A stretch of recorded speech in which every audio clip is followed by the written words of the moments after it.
A recent controversy in Maharashtra, where Chief Minister Devendra Fadnavis acknowledged a shortage of teachers for third language options under the NEP, has forced students to default to Hindi as the third language alongside Marathi and English.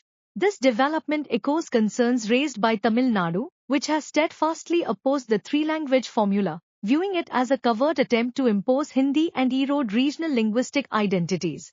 This video delves into the Maharashtra controversy, examines Tamil Nadu's historical and contemporary resistance to the NEP's language policy, and analyzes the broader implications for linguistic diversity in India. On 16 April 2025, the Maharashtra government announced that Hindi would be mandatory as the third language for students in classes 1 to 5 in Marathi and English medium schools, as part of the phased implementation of the NEP 2020's three-language formula. This decision sparked immediate backlash from opposition parties, including the Maharashtra Navnirman Sena, MNS, Shiv Sena, UBT, and Congress, who accused the Bharatiya Janata Party, BJP, led government of undermining Marathi pride and imposing Hindi. Chief Minister Devendra Fadnavis defended the move, emphasizing that Marathi remains compulsory and that Hindi was chosen as the third language due to the availability of trained teachers. He clarified that the NEP requires two of the three languages to be Indian, with Marathi as the first, and Hindi selected as the second due to logistical constraints. You cannot choose a foreign language in place of an Indian one. Among Indian languages, Hindi, Tamil, Malayalam, and Gujarati are options, but not all have teacher availability, Fadnavis stated. He further noted that students could opt for other Indian languages like Tamil or Malayalam if at least 20 students requested it, but in the absence of sufficient teachers, virtual or alternate teaching modes would be explored. However, the Maharashtra government's Language Consultation Committee, chaired by Lakshmikant Deshmukh, strongly opposed the decision, arguing that it contradicts the NEP's emphasis on mother tongue education and places an undue burden on students and teachers.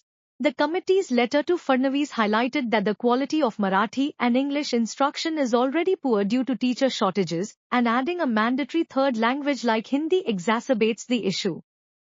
The committee also argued that Hindi is not a language of employment, income, prestige, or knowledge in Maharashtra, urging the government to revoke the mandate. This acknowledgement of a teacher shortage for other Indian languages, forcing a default to Hindi, has drawn parallels to Tamil Nadu's long-standing critique of the NEP's three-language formula. Critics argue that logistical constraints are being used as a pretext to promote Hindi, aligning with the central government's broader agenda of linguistic homogenization. Tamil Nadu's opposition to Hindi imposition dates back to the pre-independence era and intensified in the post-independence period. The state has a rich linguistic and cultural heritage, with Tamil recognized as a classical language. Efforts to promote Hindi as a linked language have historically been met with resistance, most notably during the anti-Hindi agitations of the 1930s and 1960s, which gave rise to the Dravidian movement and the Dravida Munnetra Kalgam, DMK.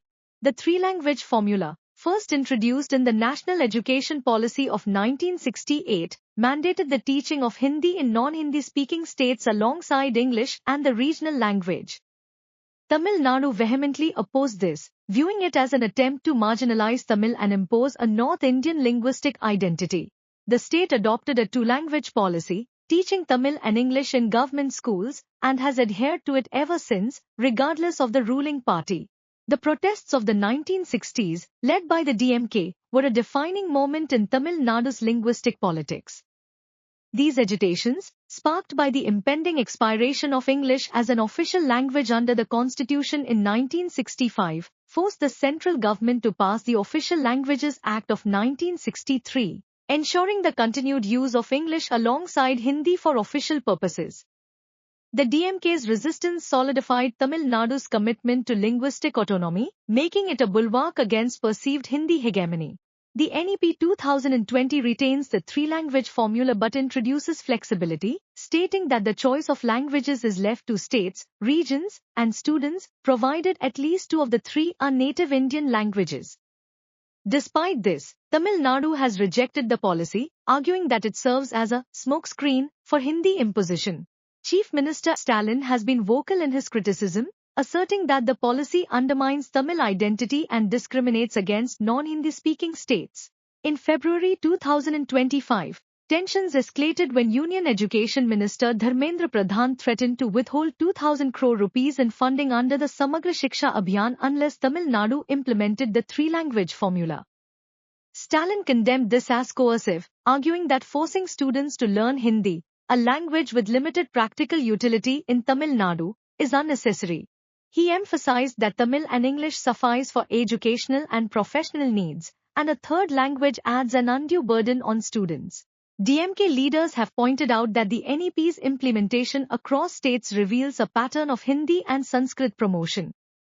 According to DMK spokesperson Selam Dharnidharan, 32 states and union territories have chosen Hindi as the third language, and 16 have opted for Sanskrit, suggesting a deliberate push for these languages over others. DMK MP Kani Mojhi highlighted the abrupt removal of German as an optional language in Kendriya Vidyalaya schools in 2014, replaced by Sanskrit, as evidence of the BJP's linguistic agenda. Tamil Nadu's objections extend beyond language to the NEP's structure. Stalin has criticized the policy's assessment methods, which involve filtering students at classes 3, 5, and 8, as discriminatory and likely to exclude marginalized students. In response, the state established a State Education Policy Committee in 2022, headed by former High Court Judge D. Murugesan, to formulate an alternative education framework that prioritizes social justice and equity. The Maharashtra controversy has brought renewed attention to the practical challenges of implementing the three-language formula. Fadnavis' admission that a shortage of teachers for languages like Tamil, Malayalam, or Gujarati has led to Hindi being the default third language validates Tamil Nadu's concerns. The DMK has long argued that the NEP's flexibility in language choice is illusory, as logistical constraints, such as teacher availability, effectively force states to adopt Hindi. In Tamil Nadu, the two-language policy has been sustained by a robust infrastructure of Tamil and English teachers. Introducing a third language would require significant investment in teacher training and recruitment, particularly for languages like Hindi, which lack a strong local teaching base. The state's planners view this as redundant, given Tamil's cultural significance and English's global utility. Maharashtra's Language Consultation Committee echoed similar concerns, noting that the existing shortage of teachers for Marathi and English already compromises educational quality. Adding a third language, especially one mandated by logistical necessity rather than student choice, risks overburdening the system and diluting learning outcomes. The Maharashtra and Tamil Nadu controversies highlight a broader tension in India's linguistic landscape, balancing national integration with regional diversity. Proponents of the three-language formula, including Fadnavis and Deputy Chief Minister Ajit Pawar, argue that learning Hindi facilitates communication with the central government and fosters national unity. However, critics contend that this prioritizes Hindi at the expense of regional languages, reinforcing a North Indian cultural hegemony. Tamil Nadu's resistance is rooted in a broader critique of cultural domination. The DMK argues that the NEP's emphasis on Hindi and Sanskrit reflects the BJP's Hindutva agenda, which seeks to impose a monolithic cultural identity. Similarly, in Maharashtra, MNS leader Raj Thackeray framed the Hindi mandate as an attempt to Hindify the state, questioning why Hindi is prioritized over other Indian languages. The debate also raises questions about the NEP's commitment to mother tongue education. While the policy emphasizes instruction in the mother tongue, the mandatory inclusion of a third language, often Hindi due to practical constraints, undermines this principle, particularly in linguistically diverse states. The Maharashtra government's decision to mandate Hindi as the third language, driven by a shortage of teachers for other Indian languages, has lent credence to Tamil Nadu's long-standing critique of the NEP's three-language formula. For Tamil Nadu, the policy represents a continuation of historical attempts to impose Hindi, threatening linguistic diversity and regional identity. Maharashtra's experience underscores the practical challenges of implementing a flexible language policy in a resource-constrained environment, where Hindi often becomes the default choice. As India grapples with its multilingual identity, the NEP must address these concerns to ensure that linguistic diversity is celebrated rather than eroded. Tamil Nadu's two-language policy and Maharashtra's push for Marathi primacy reflect a broader demand for educational frameworks that respect regional contexts.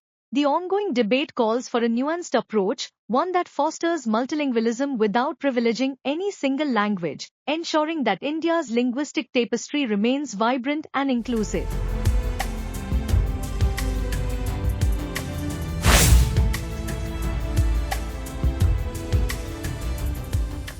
Subscribe to AK Matrix today for in-depth analysis, powerful narratives, and the latest updates on issues that matter to you. Hit that subscribe button now and join the movement.